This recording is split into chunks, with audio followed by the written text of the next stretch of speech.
नमस्कार साथियों, मेरे YouTube चैनल में आप सभी का एक बार फिर से स्वागत है। साथियों, मिशन प्रेरणा के अंतर्गत उत्तर प्रदेश को प्रेरक प्रदेश बनाने का लक्ष्य रखा गया है, जो पहले मार्च 2022 तक था, लेकिन अब बढ़ाकर मार्च 2023 कर दिया गया है। 3 मॉड्यूल दिए गए हैं शिक्षकों को। इसके अतिरिक्त प्रेरणा सूची, प्रेरणा तालिका और सहज कार्य पुस्तिका आपके विद्यालय में बच्चों को दी गई है। शिक्षकों ने मॉड्यूल का कितना अध्ययन किया, यह देखने के लिए निरीक्षण हो रहे हैं और इसके साथ साथ जगह जगह अलग अलग ब्लॉक में परीक्षाएं भी आयोजित कराई जा रही हैं। इसी के क्रम में दिनांक 22/1/2020 को जनपद कानपुर के शिवराजपुर में आधारशिला मॉड्यूल पर आधारित एक आकलन परीक्षा आयोजित कराई गई, जिसमें 40 प्रश्न पूछे गए। सॉरी, मैंने गलती से 50 लिख दिया है, ये 40 प्रश्न पूछे गए। बहुत ही महत्वपूर्ण और मुश्किल प्रश्न थे। मैंने काफ़ी कोशिश की इन प्रश्नों के सही जवाब देने की, लेकिन हो सकता है 1 या 2 प्रश्न मेरा गलत हो। तो अगर आपको लगता है कि मेरा 1 या 2 प्रश्न गलत है तो उसका उत्तर कमेंट बॉक्स में ज़रूर लिखें। तो साथियों, वीडियो को शुरू करने से पहले मैं आपको बता देना चाहता हूं, अगर आप चाहते हैं इसकी PDF को डाउनलोड करना, तो PDF को डाउनलोड करने के लिए आपको वीडियो अंत तक देखनी होगी, क्योंकि ये PDF पासवर्ड से प्रोटेक्टेड है और मैंने गूगल ड्राइव पर डाल दी है। पासवर्ड मैं आपको वीडियो के दौरान बता दूंगा, इसलिए वीडियो को ध्यान से देखते रहिए। इसके अतिरिक्त अगर आप चाहते हैं इस तरह की इन्फॉर्मेटिव वीडियो आपको एक प्लेटफॉर्म पर मिले, तो उसके लिए मैंने इन्फॉर्मेटिव वीडियो व्हाट्सएप ग्रुप और इन्फॉर्मेटिव वीडियो टेलीग्राम ग्रुप बनाए हुए हैं। आप चाहें तो मेरे ग्रुप से जुड़ सकते हैं। ग्रुप का लिंक आपको वीडियो के डिस्क्रिप्शन बॉक्स में मिल जाएगा, जिस पर क्लिक करके आप मेरे ग्रुप से जुड़ सकते हैं। तो चलिए जानते हैं कानपुर के शिवराजपुर में जो आधारशिला मॉड्यूल की परीक्षा है उसमें कौन कौन से प्रश्न पूछे गए। तो हमारा पहला प्रश्न है, आधारशिला का चित्रांकन किसने किया है? श्री दिनेश बाबू शर्मा ने, श्री सुरेश कुमार सोनी ने, श्री जयप्रकाश ओझा ने या श्री रविकांत श्रीवास्तव ने? तो साथियों, जो आधारशिला मॉड्यूल है उसका जो चित्रांकन किया है श्री रविकांत श्रीवास्तव जी ने किया है। तो इसका 4th ऑप्शन आपका सही होगा। उसके बाद सेकंड प्रश्न है, चक्रीय सिद्धांत किससे संबंधित है? ELPS, ERAC, TLC या TLP? तो जो चक्रीय सिद्धांत होता है वो सीखने का सिद्धांत होता है और वो आपका ERAC से संबंधित होता है, यानी एक्सपीरियंस, रिफ्लेक्शन, एप्लीकेशन, कंसोलिडेशन, और इनके बीच में अधिगम होता है।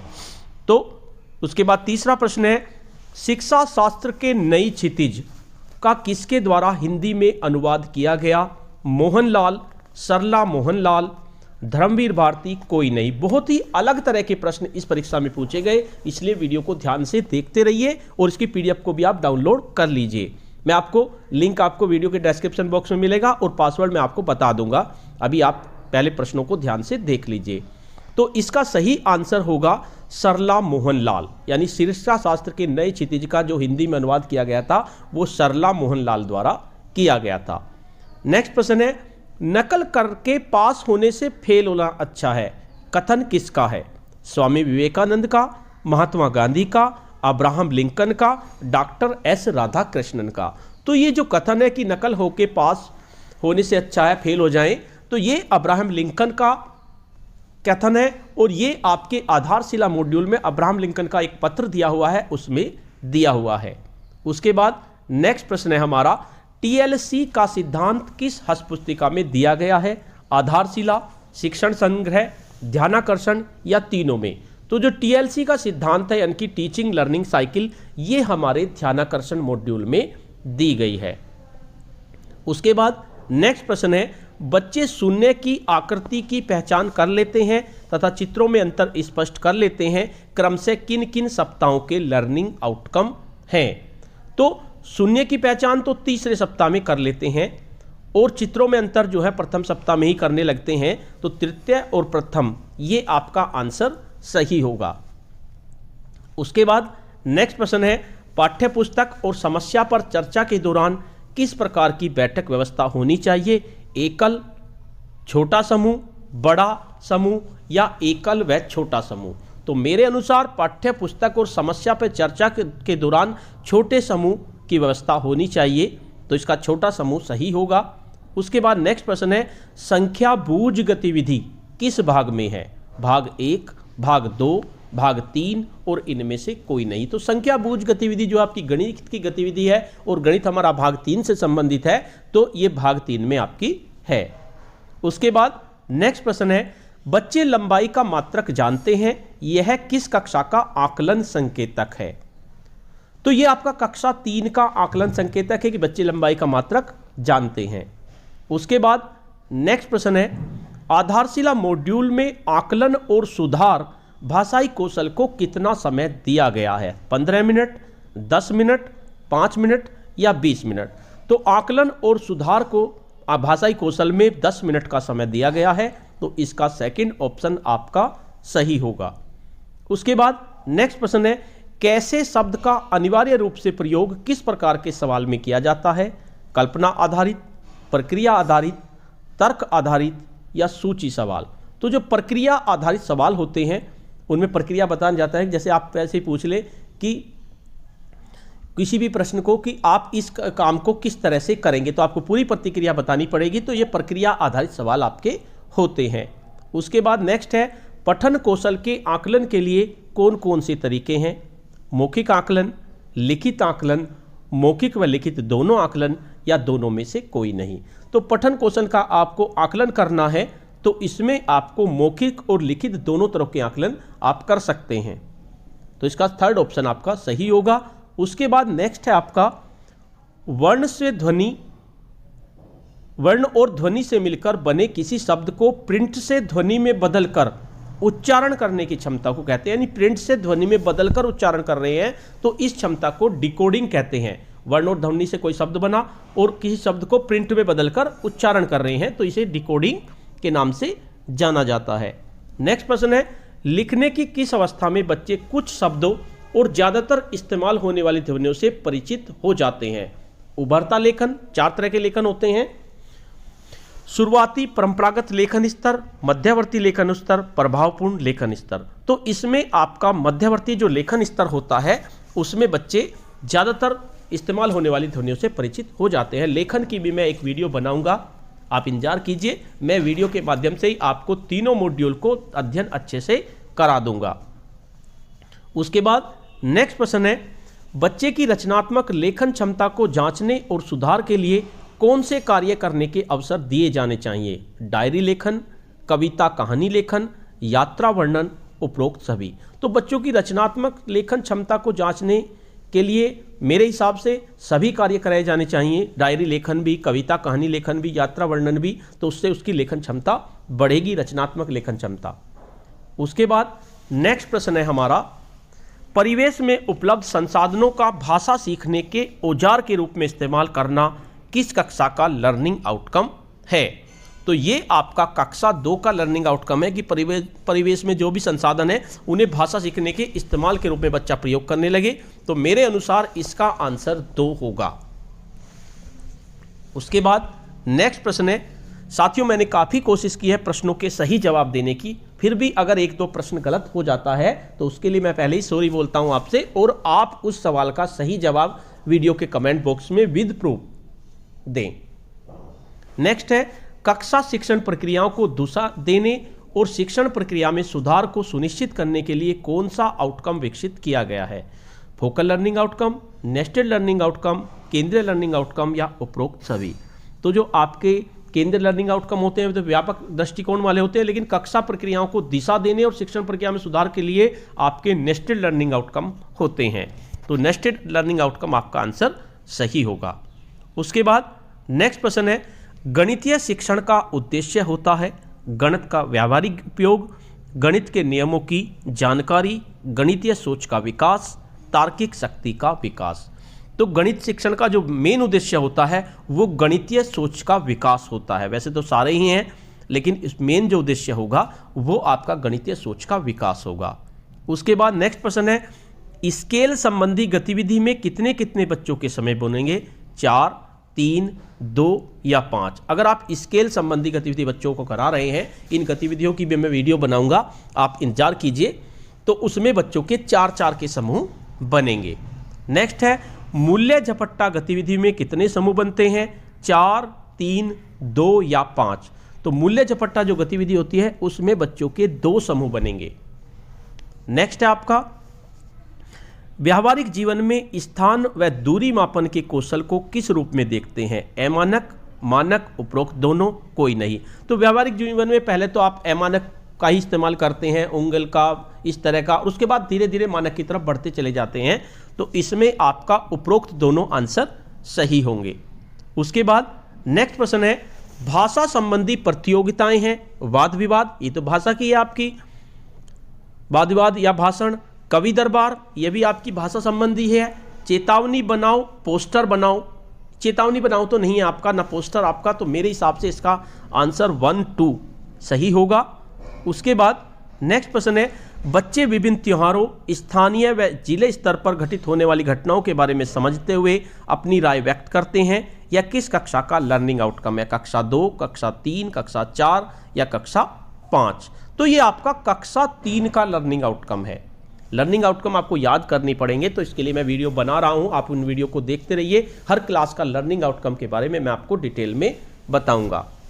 उसके बाद नेक्स्ट प्रश्न है शिक्षक बच्चों से गणितीय लेख लिखने को कहा, हर वाक्य में एक संख्या होना जरूरी है। गणितीय शिक्षण की गतिविधि का यह कौन सा चरण है? अनुभव, चिंतन, अनुप्रयोग या निष्कर्ष? तो साथियों इस क्वेश्चन में मैं कंफ्यूज हूं काफ़ी कि बच्चों को गणितीय लेख लिखने के लिए कहा जा रहा है और गणित इसमें एक संख्या होना जरूरी है। तो गणित शिक्षण का जो है ELPS होता है गणितीय गतिविधि का, अनुभव, चिंतन, अनुप्रयोग वो तो ERAC होता है। तो एक्सपीरियंस, रिफ्लेक्शन, एप्लीकेशन, मेरे हिसाब से इसमें एप्लीकेशन आना चाहिए, क्योंकि इसको जो उसने सीखा उसको अनुप्रयोग कर रहा है वो, यानी हर वाक्य में संख्या होना जरूरी, इस तरह का लेख लिख रहा है। तो मेरे अनुसार अनुप्रयोग होना चाहिए। आपके अनुसार क्या होगा तो आप कमेंट बॉक्स में जरूर बताएं। उसके बाद नेक्स्ट प्रश्न है कक्षा 4 के लर्निंग आउटकम है बच्चे दी गई आकृति में बंद खुली आकृति स्पष्ट करते हैं, बच्चे परिमाप आधारित प्रश्न हल करते हैं, बच्चे गुणन, गुणक और गुणनफल बताते हैं। तो इसमें आपका पहला ऑप्शन सही होगा, क्योंकि गुणन, गुणक और गुणनफल तो आपका कक्षा 5 में पहुंच जाएगा। तो ये आपके कक्षा 4 के लर्निंग आउटकम पहला और दूसरा होंगे। उसके बाद नेक्स्ट है बच्चे अपने आसपास के विभिन्न पत्तियों को इकट्ठा करके हर्बेरियम फाइल में लगाकर उस पौधे का नाम लिख लेते हैं। यह किस कक्षा का लर्निंग आउटकम है? बहुत ही अजब तरह के सवाल पूछे गए थे। तो ये आपका लर्निंग आउटकम होगा कक्षा 4 का, ये हमारे परिवेश का लर्निंग आउटकम है। उसके बाद नेक्स्ट प्रश्न है गणितीय शिक्षण की बुनियाद है संख्यापूर्ण अवधारणाएं, सीखने का क्रम, गतिविधियां, उपरोक्त सभी। तो मेरे अनुसार गणित सीखने का जो क्रम है वो गणित शिक्षण की बुनियाद होती है। हालांकि संख्यापूर्ण अवधारणाएं भी जरूरी हैं, गतिविधियां भी जरूरी हैं, उपरोक्त सभी भी इसका आंसर हो सकता है। लेकिन मुझे लगता है सीखने का अगर एक अच्छा क्रम रखा जाए, गणित का ELPS के माध्यम से सिखाया जाए तो ज़्यादा अच्छा होगा। तो इसका सेकंड ऑप्शन मेरे अनुसार होगा, आप देख लीजिए क्या होगा इसका। उसके बाद किस कक्षा के बच्चे लेन देन में खेल मुद्रा का प्रयोग करते हैं? कक्षा 1, कक्षा 2, कक्षा 1 और 2 और कक्षा 3। तो कक्षा 2 के बच्चे लेन देन में मुद्रा का उपयोग करना शुरू कर देते हैं, तो इसका कक्षा 2 का लिए आपका लर्निंग आउटकम होगा। उसके बाद इससे पहले कि ये वीडियो ख़त्म हो जाए मैं पहले पासवर्ड बता देता हूँ, कभी फिर मैं पासवर्ड भी भूल जाऊँ। तो इसका पासवर्ड होगा, क्योंकि ये शिवराजपुर में हुई तो मैं इसका लिख लेता हूँ, शिवराजपुर, SHIVRAJPUR, शिवराजपुर 40 यानी 40 @22 जनवरी 22JAN। आपको सभी स्मॉल लेटर्स का यूज करना है। एक बार फिर दोबारा सुन लीजिए, SHIVRAJPUR, शिवराजपुर, ये आपको सभी स्मॉल लेटर्स का यूज करना है। उसके बाद 40 यानी 40, उसके बाद @ और उसके बाद 22 जनवरी 22JAN, बस इतना ही लिखना है और आपको सभी स्मॉल लेटर्स का यूज करना है। उसके बाद नेक्स्ट है आपका बजट का निर्माण मुद्रा के अंतर्गत निहित मूल समझ के कौन से स्वरूप में है? मुद्रा की शक्ति, वास्तविक मूल्य का एहसास, उपयोग में प्राथमिकता और मुद्रा के विभिन्न रूप। तो बजट का जो निर्माण होता है उसमें मुद्रा का उपयोग किया जाता है, तो मेरे अनुसार इसका आंसर उपयोग में प्राथमिकता होगा। जो कॉमर्स के शिक्षक साथी हैं वे इसका जवाब जरूर बताएं कमेंट बॉक्स में। उसके बाद नेक्स्ट प्रश्न है ऊपर देख, नीचे देख, बाएं देख, दाएं देख गतिविधि का संबंध किस अवधारणा से है? संख्यापूर्ण अवधारणा, मौलिक संक्रियाएं, स्थान और दूरी, आकृतियां और आकार। तो ये जो आपकी गतिविधि है, ऊपर देख, नीचे देख, बाएं देख, दाएं देख गतिविधि है, ये आपकी आकृतियां और आकार से संबंधित है। उसके बाद नेक्स्ट प्रश्न, यदि बच्चा आरंभिक परीक्षा में कक्षा 1 और 2 का ज्ञान रखता है, चाहे वह कक्षा 3, 4 के हों, तो उन्हें किस विशेष शिविर में स्थानांतरित किया जाएगा? 50 दिवसीय फाउंडेशन शिविर, 50 दिवसीय ध्यानाकर्षण शिविर। आगे के इसमें ऑप्शन कट गए हैं स्क्रीनशॉट लेने में, लेकिन मेरे अनुसार इसे 50 दिवसीय फाउंडेशन शिविर में रखा जाएगा, क्योंकि उसमें कक्षा 1 और 2 का ही ज्ञान है। तो उसे ध्यानाकर्षण शिविर में तो रखेंगे ही नहीं, फाउंडेशन में रखेंगे। तो इसका आंसर 50 दिवसीय फाउंडेशन शिविर होगा। उसके बाद नेक्स्ट प्रश्न है, निम्नलिखित में से कौन सा शिक्षक प्रदर्शक मानक और सूचियों की श्रेणियां नहीं है? सामान्य शिक्षण, भाषा शिक्षण, कक्षा प्रक्रिया में सुधार और स्वयं आकलन। तो इसमें जो आपका तीसरा और चौथा, कक्षा शिक्षा प्रक्रिया में सुधार और स्वयं आकलन, ये आपकी शिक्षक प्रदर्शक मानक और सूचक की श्रेणियों में नहीं है। इसमें आपका शिक्षण, सामान्य शिक्षण, भाषा शिक्षण, गणित शिक्षण और आपका पर्यावरण शिक्षण ये आता है शिक्षक प्रदर्शन मानक में। तो इसका थर्ड और फोर्थ आंसर सही होगा, यानी कि जो आपका फोर्थ आंसर है 3, 4 ये सही होगा। उसके बाद भाषा शिक्षण की कक्षा में शिक्षक खुले प्रश्नों के द्वारा बच्चों को बोलने का मौका पैदा करते हैं। तो ऐसी कक्षा का सूचक स्तर क्या होगा? A, B, C, D। अगर बच्चे खुले प्रश्न द्वारा बच्चों को बोलने का मौका दे रहे हैं तो ऐसी कक्षा का सूचक स्तर आपका B होगा। तो इसका B सही होगा।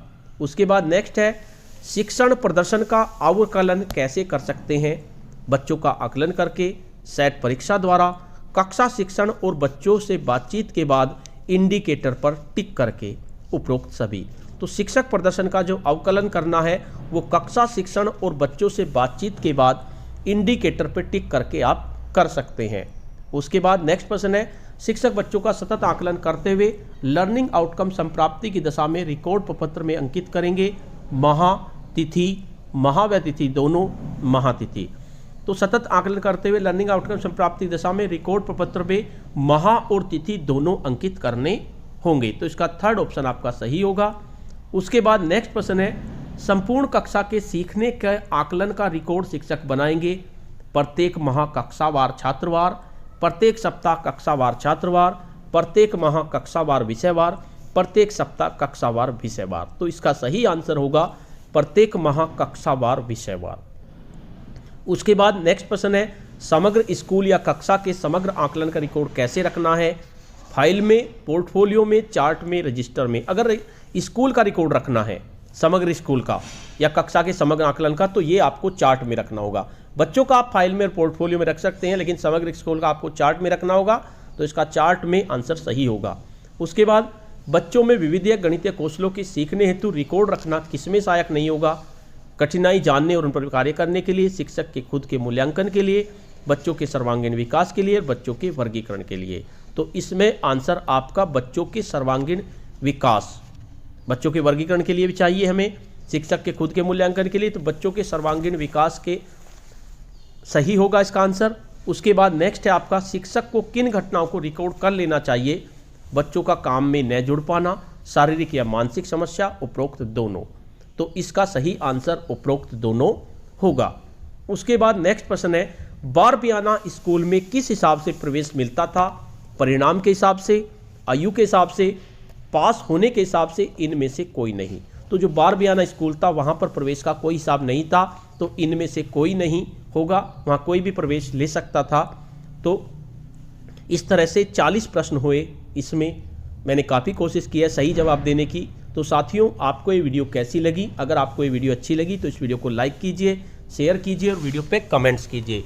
और अगर आप मेरे चैनल पे नए हैं, पहली बार मेरे चैनल को देख रहे हैं, तो चैनल को सब्सक्राइब कर लीजिए और बेल के आइकन को प्रेस कर दीजिए, जिससे कि आपको नेक्स्ट वीडियो का नोटिफिकेशन मिल सके और इसके साथ साथ इसकी PDF को भी डाउनलोड कर लीजिए। धन्यवाद।